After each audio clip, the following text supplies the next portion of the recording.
Hello. All right. This is for Looper Radical for a question you posed 3 months ago, but as many of you have known, I've had technical difficulties and I'm back, so I'm catching up on correspondences.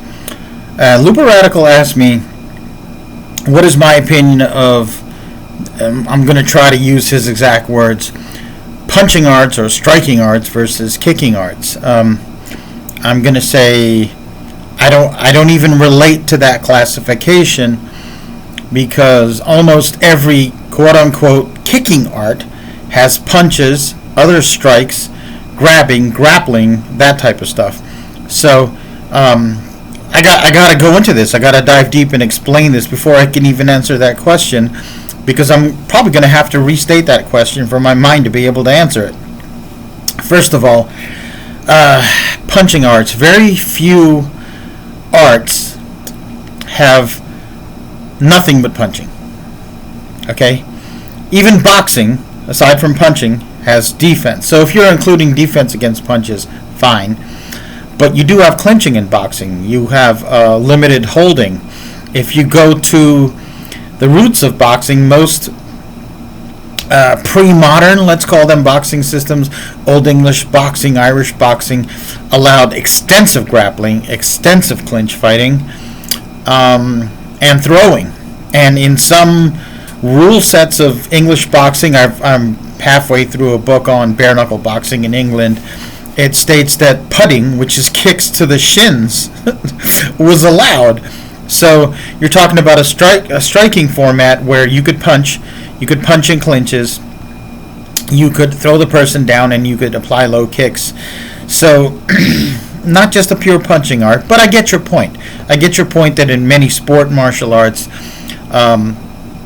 punches predominate, but if you have a martial art that's not intended for sport, even if it's mostly punches, there are open hand strikes, there are finger strikes, there are gouges, there are slaps, forearm smashes, elbows, and even martial arts that have almost no kicks usually allow a low kick or two and a knee strike or two, a strike with the knee, which is actually your thigh bone.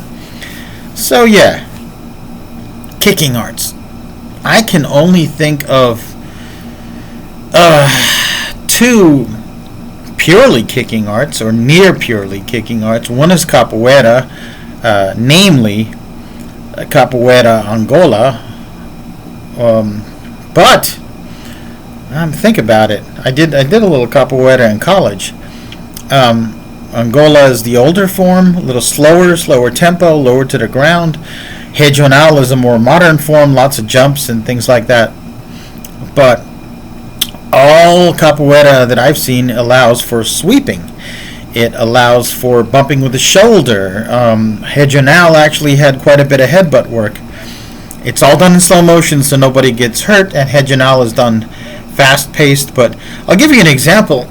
I was doing a final day of capoeira for a semester, and this was one of the last semesters I was doing capoeira, and Mestre Cigano, who was sort of Grand Mestre, he was Contra Mestre, I think,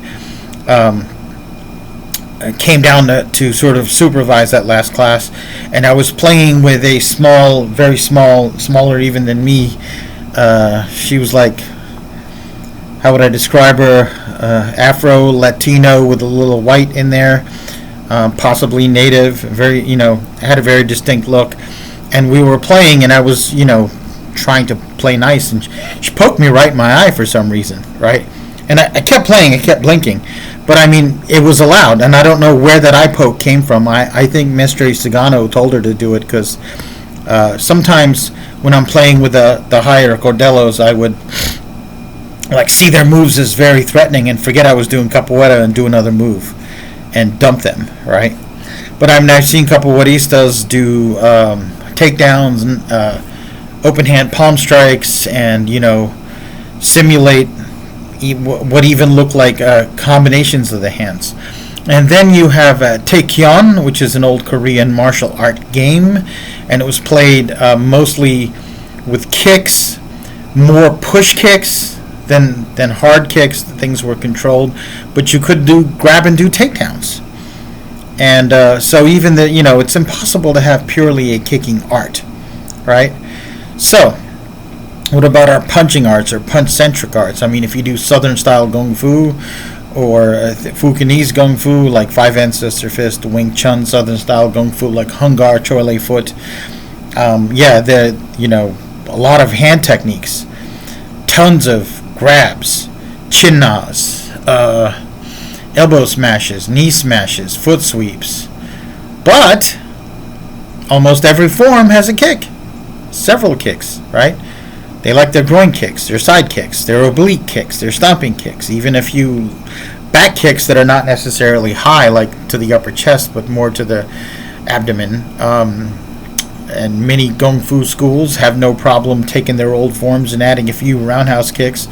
And even Hung Gar and Choi Lei Foot, Southern styles, traditionally known for their mid to low level kicking, have a butterfly kick and a tornado kick and a jump front kick. So the kick features. When I was younger, I used to believe, I'm talking in my 20s now, people would ask me, what's more powerful, a kick or a punch? And I would try to answer politically astutely. I would be like, it depends on the situation. But honestly, as time went by and I talked to physicists, I read books on anatomy, I talked to other martial artists, and the internet came about, and I started getting on the internet, and I realized, no, kicks absolutely, positively, definitely kick a lot harder than punches. A spinning hook kick to the temple hits insanely hard compared to a hook kick to the temple. And we often forget that because it's harder to land a spinning hook kick to the temple than it is to hit someone in the temple with a hook punch, right? Untrained people land hook punches to temples or jawbones. Trained people have trouble landing against a moving opponent spinning hook kicks. But it doesn't take away from the sheer physics of the matter. Your leg is oftentimes 2, 3, 4 times as strong, massive and muscular than your arm. Okay? So, and plus, the way your core generates movement, especially if you're kicking low, you can generate incredible power. But that's not the half of it. For example,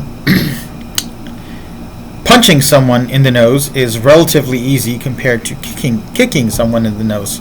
But it's damn near impossible in a fight to punch someone in his calf or in the instep. It takes a little doing. There are like weird diving maneuvers and stuff that I've seen people do, at least in a theoretical basis, but doing it in the midst of sparring or self-defense, even rapid unrehearsed self-defense training, very difficult. If you can pull it off, great. But a quick stomp to the instep is something an untrained person can do and land it fairly regularly in a clinch situation, right? A knee to the groin, a oblique kick or stomping kick to the shin or to the inner knee. Again, powerful, has a lot of body weight, and also relatively easy to do. So I don't necessarily believe this categorization that you have some styles that are just punching styles or just kicking styles. I believe you have styles that are more or less comprehensive, and also styles that are adapted to the environment they're in. Let's talk about capoeira, for example. Capoeira, guys, a very specific environment, a very specific knowledge base. The slaves, the enslaved people of Africa, were brought to Brazil. There was a high mortality rate just on the voyage over there, and the typical lifespan of a slave that survived the passage to Brazil was 3 years. Okay? And whatever martial knowledge or fighting knowledge they brought with them. But the environment they were in, they had to deal with shackles sometimes. They didn't have much time to practice. And if they practiced overt fighting techniques, there would be reprisals. So they, cloaked it in the form of a dance and a game. They made a game out of it.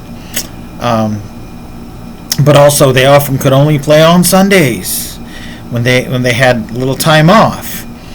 And they had one white suit they wore on Sundays, and they didn't want to get it dirty. And so when they played, right, they played so that, the hands touched the ground but not the body. and you have that dance-like motion. Taekyon was invented as a warrior game. Mongolian wrestling, a lot of Asian wrestling. If you notice, you touch the ground with anything other than your feet, it is an instant loss.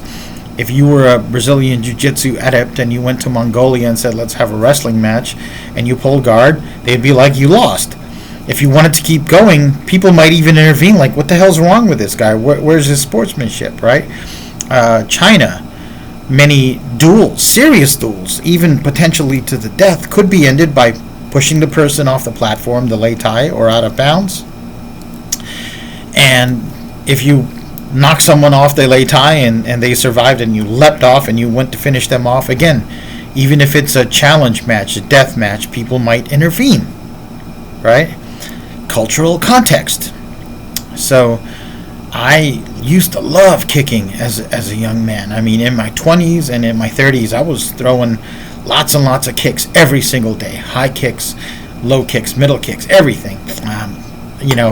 I'm a little older now. Things have to change, but I still throw lots of kicks, comparatively speaking, compared to many guys my age who kind of gave up on high kicking or, lots of kicking.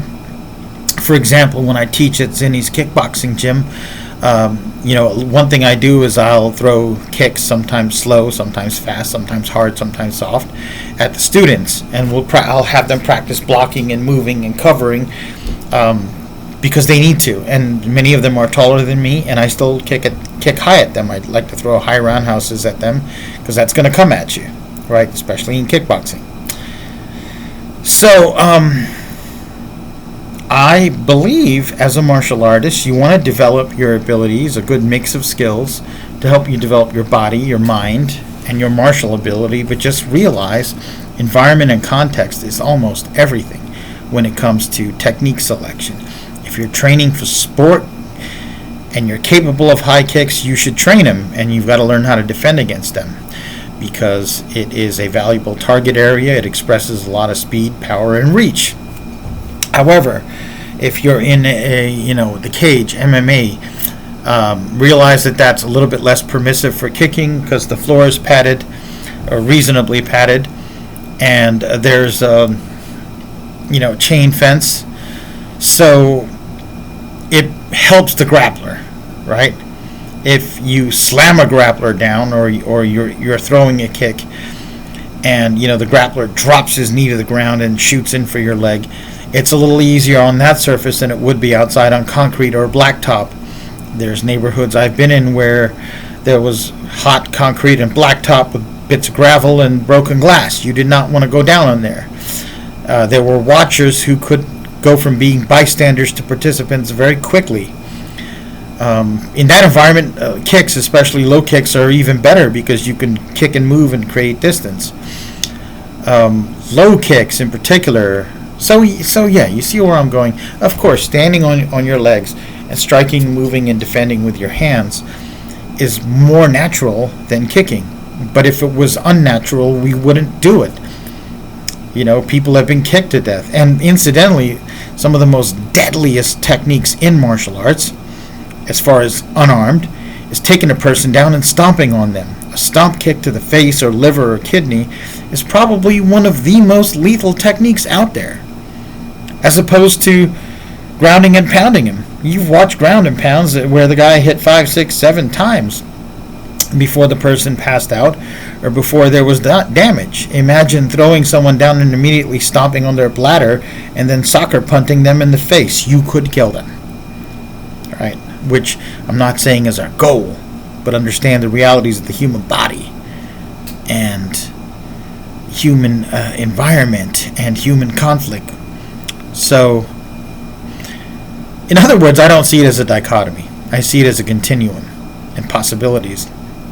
And I say, depending on your age, your body, your experience, your instruction, try to train your body in different techniques, different ranges, different ways, and you will naturally find certain things work well for you, certain things don't.